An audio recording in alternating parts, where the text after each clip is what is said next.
Let me see if I can get iPhone user up here. Okay. Turn the light on for me. If you're going to test out your OnlyFans, this is not the time. There you go. Yes, sir. What's going on, big brother Black? This the Deacon. Yes, sir. Okay, Deacon, what's on your mind? The deacon that's mad at the black politicians because, boy, look at here. They speak for everybody except us, man. How y'all gonna have church today and you see what we going through? You're standing up for migrants. You doing everything for illegals. But, man, look at here. The black heterosexual man and the black children, we the ones that's suffering. If you look around our raggedy neighborhood with them chicks that look like Glorilla Zoe without the surgery, it's bad, man. It's bad. And the sad thing I'm seeing is old no-neck roly-poly Martin, he mad and trying to stand up for illegals. Man, you didn't stand up for none of the things that's happening to us. You don't stand up for anything that's going on in these communities. Man, you got a brother that done got beat up and felt on and all kind of stuff in prison. They killed him, but you standing up for illegals because you want to get the money. You want a big food stamp card. And I'm looking at these black pastors, all these TDJ, Kurt Franklin, BBL, booty pastors, man, they doing too much, but they're not talking right. So we, as black heterosexual men, we got to stand in the paint. This the year that we gonna get wild and violent and let them know that we ain't gonna tolerate no more. Because I'm telling you, man, I am sick of this. Any one of you black liberals that keep voting for these raggedy Democrats, stay the hell away from us because you're wrong. You're ugly. You ain't right. And you keep voting all this crazy stuff in. So you're a transgender. Well, look at all the money that they wasted in the jail. A transgender breasts and all kind of stupid stuff. But we around here struggling and scratching and surviving, living in project housing. Can't get along. I see so many homeless black men walking down the street, brother. So it's sad. And it's sad that you shouldn't have to look like Dwayne Wade ugly a son, daughter to get some benefits. You shouldn't have to sell your soul and have a big old black hole booty hole to get all the help. So, man, my thing is we got to stay on their tail. How y'all speaking for migrants? You black do caucus, you coward NAACP, all you black groups. Y'all don't do nothing for us, but we need to call them up, brother Black. We need to be on their cellular phones. We need to let them know that, bro, y'all ain't gonna be getting all the tax money no more. You ain't getting no more money off the income tax checks. You child support chicks, Donald Trump stopped that too. So we brothers can get us a little change. But man, we got to really let them know that we mean business because the CO ugly Brandon Johnson with that Bobby Brown Gumby, how you got a Sonic the Hedgehog ass haircut? First of all, you too old with them thrift ass funeral home suits on, and you around here talking about you gonna stand up for illegals, but black males get killed every 2 minutes in your ragged city. See, man, brother, we are wearing the Deacon hyped up, brother, and I love that you keep doing your thing. And the Deacon still in love with Candace Owens too. I know she's Nigerian. She got a ponytail like a Nigerian, but that's all right, brother. And with that being said, brother, I just wanted to let you know that we finna stand up and let's represent this FBA thing. And that's all the Deacon had to say. Ha salama booba baba shaba, and I'm out. Well, guys, I'm back to do this thing one more time. I'm your gracious host, Drummer, 1980 hailing from Columbia, South Carolina. My motto is I don't make believe, I make believers. I hope you're having a good day today, and if that's not the case, ask yourself why, because after all, happiness is an inside job. Did you get it? Happiness is an inside job, and it will always be an internal. But fella, guys, we back there again with my man TBA. This conversation is cringeworthy, and I want y'all to listen and pay attention. And Jason have the patience of Job. Lord have mercy. Woo! Let's go, guys. All right, let me see. Is this Dominique sitting up here? Let me see if we got Dominique on here. Where you at, Dominique? Bring yourself on up here, Dominique. We're going to give you 5 seconds, Dominique, and then we're going to roll out. There you go, Dominique. You must be doing Uber Eats tonight. No, I'm waiting on somebody. What's up? Okay. Dude, you called me. Yeah. How you been? You called up tonight. What's on your mind? How you been? Okay, that signal on his flip phone. How have you been, bro? What's up? How have you been? Okay. Can you hear me? Yes, we can hear you, sir. Well, did you have something to talk about? I did. I had a couple of things. Simply how this conversation starting off. You know where this about to go, right? I'm just saying, you know where this about to go. Simply how you see how this even unfolding at the beginning. He's not paying attention. What's up, dude? When and why women at? That's him. All right. Okay, let's go, guys. So one, what do you think Jesus would say about the immigration that's like happening? Well, like I think that would be a bit of I think that would be a bit of speculation. Although, if you take into account, render unto Caesar what is his. If Caesar says these are his borders, Jesus certainly wouldn't want you deciding that you're going to break the law. I mean, he's talking about like taxes necessarily, but that's he said render. No, he said render unto Caesar what is Caesar's, and unto God what is God's. He also said like love thy neighbor as you would love yourself. So like context is important. So what would Jesus say about the forced deportations? Okay. Is actually if you have a neighbor who does not respect your property, what type of neighbor is that? Well, if your neighbor is in a situation, okay, he got to deal. Deal with his situation. That's what you say. If he's in a situation, your neighbor is in a situation that like requires help and aid. Yes. If he is, the key word is he. That means it's his situation. How is his situation my responsibility? Because you're supposed to love your neighbor as you would love yourself. But your neighbor is supposed to be responsible as you are. Are you your brother's keeper or not? Slow down. Like, I don't want to slow down. No. I don't want to. What is the neighbor's responsibility to himself? The responsibility of the person in the higher position is to help. No. What is the neighbor's responsibility? What is the neighbor supposed to be doing? What if your neighbor's on fire, Jason? Sir, what is the neighbor responsible? What is the neighbor? You hear how silly and asinine this dude sound here? This is why everybody can't go, guys. I'm showing y'all these cases. See, and they'll put people like this in the mix. And then you wonder why nothing never gets done, because everything is amalgamated together, which in turn dilute everything. It weakens. This fool tried to invoke the Bible. So by his logic, take this walk with me. By his logic, anybody that come to you and ask for help, you should help them. So that go render you powerless, moneyless. You're not going to have nothing for your immediate family by his logic. If you really think about it, let's look at the through line. Let's look at the through line. All right. See, the shortest distance between 2 points is a straight line. I don't do all this. I go this way.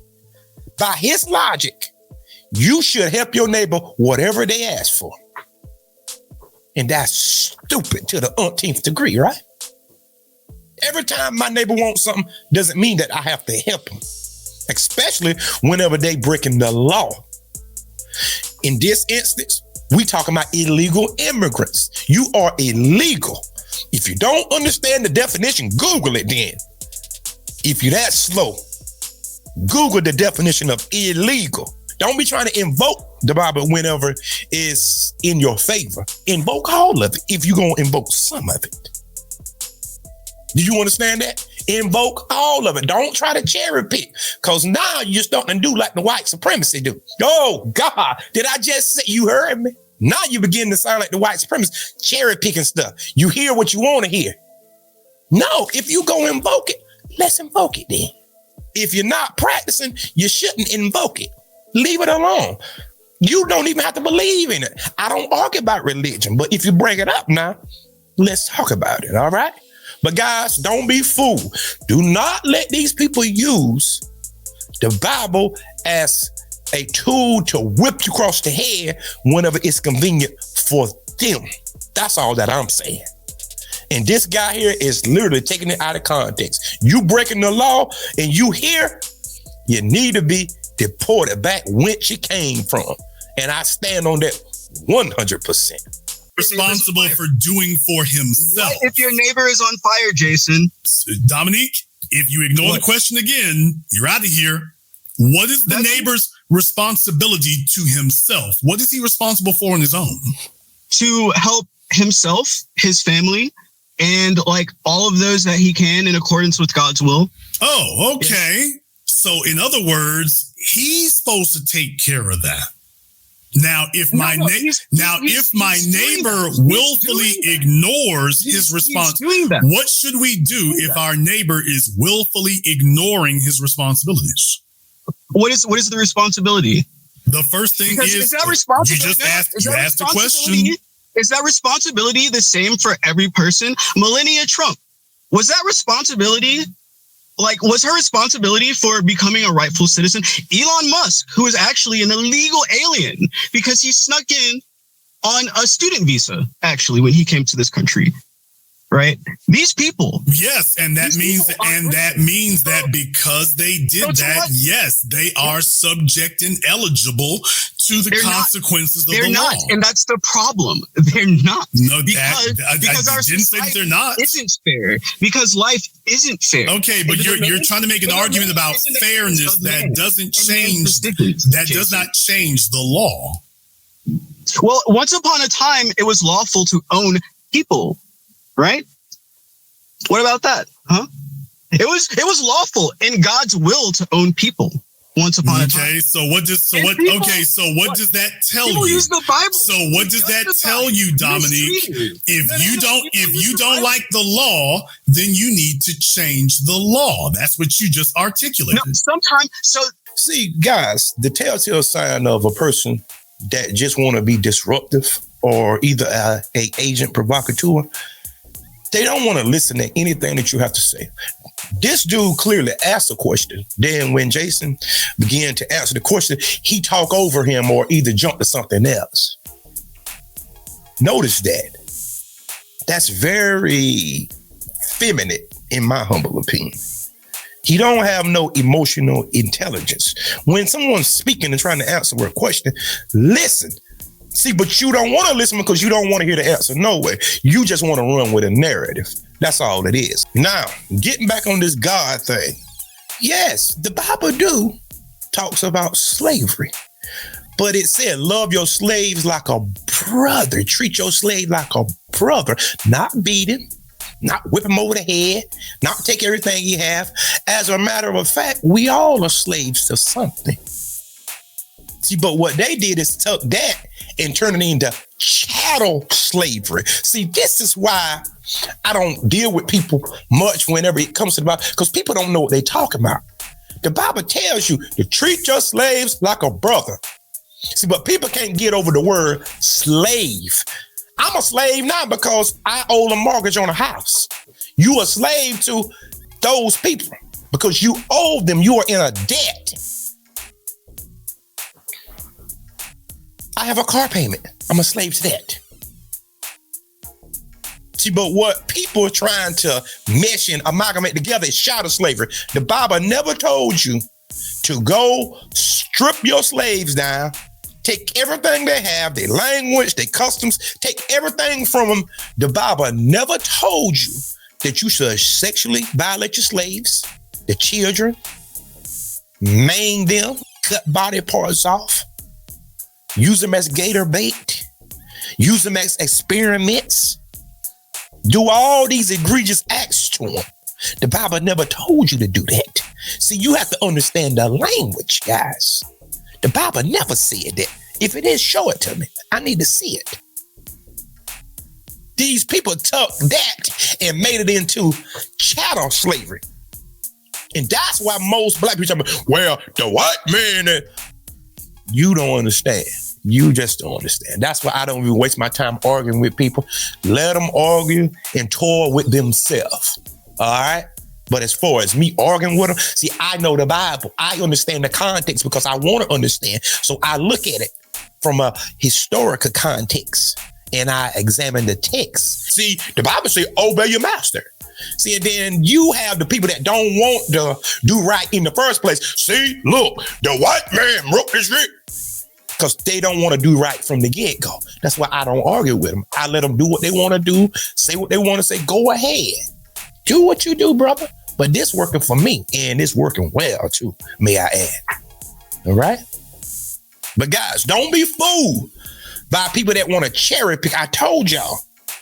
They act like white supremacists. They cherry pick stuff out the Bible and use it on you. If you go invoke it, let's talk about it all. Now, this guy is clearly a idiot, a dimwit. Does the foul? Wow, I just debunked it. No, you didn't. You're gonna say that because you're a coward. Does the law ordaining slavery to be legal justify slavery until the law is changed? Yes, according to your logic. No, what I'm saying is that the people that you're referring to chose to come here and be subjects of the law here. That's the difference. White people chose to come here, right? All the people you're talking about, everybody other than the slaves chose to come. Dominique, be quiet.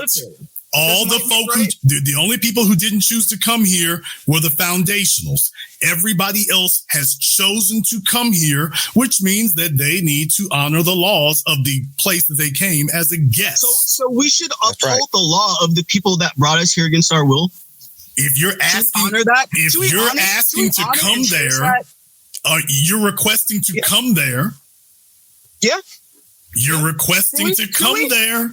You have a bunch of. Why don't you go to another destination, Dominique? When the law Dominique, you're doing light skin stuff. Calm yourself down. Why is it you don't just bring up color, sir? If you are, sir, you were born in a different place. If you want to go to another place, you are subject to the laws and rules of that place. You don't get to say, "Well, I'm here, new rules." Well, the law of God is the law of the land, and it supersedes the laws that made slavery. Okay, which God? Jim Crow legal. Which God? Right.